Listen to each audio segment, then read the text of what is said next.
মেলায় তো খুব ভালোভাবে ঘুরেছি আর ট্রাফিক জ্যাম একদমই পাইনি। কিন্তু আজকে যখন রাম মন্দিরে এলাম, মানে আজকে রাম মন্দিরে আসার জন্য 2 দিন রাস্তায় থাকতে হয়েছে। মানে এত পরিমাণে ট্রাফিক জ্যাম যে আসতেই পারছিলাম না, ভাবতেই পারিনি যে রাম মন্দিরে আসতে পারবো। তো ফাইনালি রাম মন্দিরে এসেছি, আর এখন এই যে যে নতুন মন্দিরটা করছে সেই মন্দিরেই বসে আছি। তো ভেতরটায় মানে মেইন যে মন্দিরের ভেতরে যেটা হচ্ছে ঠাকুর আছে, রাম আছে, সেখানে তো ফোন অ্যালাউ নেই, কিন্তু এখানে ফোন অ্যালাউ আছে। তো আপাতত এখানেই বসে আছে, আমাদের আরও লোকজন তো ওইদিকে গেছে, তো ওরা আসলে তখন ওদের কাছে ফোন জমা দিয়ে তো তারপরে আমরা ঘুরতে যাবো। আর এখানে লকার সিস্টেম আছে, কিন্তু এত টাইম লেগে যাচ্ছে যে সেটার বলার নাই। ওই কারণে এখানে বসেছে, এত ভালো লাগছে।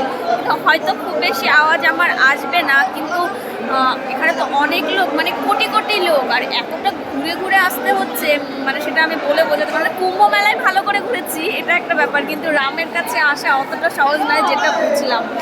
তো ফাইনালি রাম দর্শন হলো, এটাই হচ্ছে আমার সব থেকে বড় পাওনা। জয় শ্রীরাম।